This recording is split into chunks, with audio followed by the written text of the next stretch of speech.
Hello दोस्तों, कैसे हो। देखिए आज का जो हमारा टॉपिक है दोस्तों यह है वर्धन राजवंश। ठीक है, तो देखिए दोस्तों जो वर्धन राजवंश है इसके संस्थापक कौन है। ठीक है, कई बार एग्जाम में पूछा जाता है, तो याद रखना दोस्तों जो पुष्य भूति है दोस्तों, ठीक है, वो इसके संस्थापक है, याद रखना। ठीक है, और देखिए दोस्तों जो पुष्य भूति है इन्होंने एक नवीन राज्य की स्थापना की थी, और वो कौन सा था दोस्तों, थानेश्वर। ठीक है दोस्तों,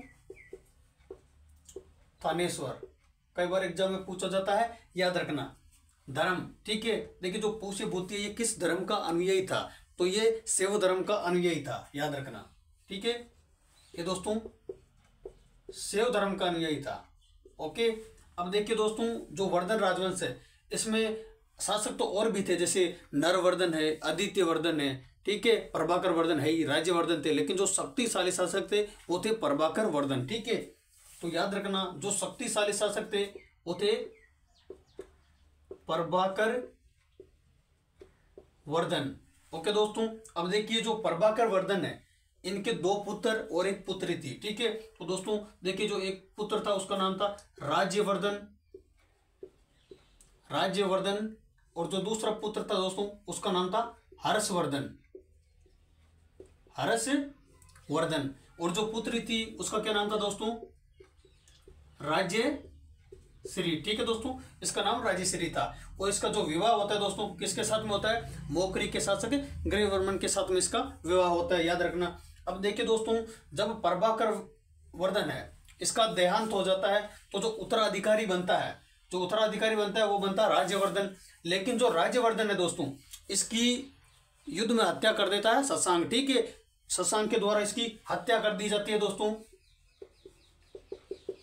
गौड़ नरेश शशांक के द्वारा हत्या कर दी जाती है। तो उसके बाद में कौन शासक बना था दोस्तों, तो उसके बाद में जो थानेश्वर है उसका दोस्तों जो शासक बना था थानेश्वर का, वो बना था दोस्तों हर्षवर्धन। ठीक है, देखिए बात करते हैं हम हर्षवर्धन की। दोस्तों हर्षवर्धन शासक बनते इसने क्या किया था, देखिए जब राज्यवर्धन की हत्या हो जाती है, ठीक है, तो इसकी जो बहन थी वो क्या करती है दोस्तों, जंगलों में चली जाती है। तो जो सबसे पहले काम किया था दोस्तों, तो हर्षवर्धन ने क्या किया था, जो दिवाकर मित्र था उसकी सहायता से अपनी बहन को खोजा था दोस्तों। ओके, देखिए दोस्तों जो हर्षवर्धन है ये खुद विद्वान था और ये कवि भी था। ओके, इसने क्या लिखी थी दोस्तों, जैसे प्रियदर्शिका, रत्नावली, नागानंद ये लिखी थी।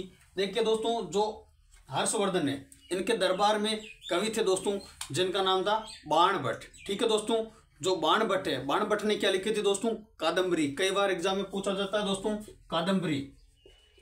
जो कादम्बरी है ये किसके द्वारा लिखी गई है दोस्तों, और जो हर्षचरित है ये किसके द्वारा लिखी गई है, बाणभट्ट के द्वारा लिखी गई है। ये इनके कवि थे दोस्तों, दरबारी कवि, याद रखना।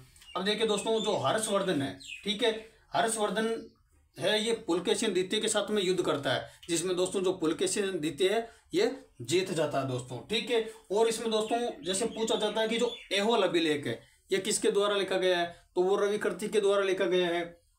ओके दोस्तों, तो देखिए जो भी आपके वर्धन राजवंश से इंपॉर्टेंट क्वेश्चन बन रहे थे दोस्तों वो मैंने आपको करवाने की कोशिश की। और देखिए दोस्तों एक और पूछा जाता है इसमें कि जो एक हर्षवर्धन के टाइम में चीनी यात्री आया था और उसका क्या नाम था दोस्तों, तो वह था ह्वेनसोंग। ठीक है दोस्तों, चीनी यात्री आया था दोस्तों, चीनी यात्री ह्वेनसोंग आया था दोस्तों, और उसकी पुस्तक है उसका क्या नाम था दोस्तों, सी यू की, ये इसकी पुस्तक थी। कई बार एग्जाम में पूछा जाता है। तो दोस्तों देखिए जितने महत्वपूर्ण क्वेश्चन बन रहे थे वो मैंने आपको करवाने की कोशिश की दोस्तों।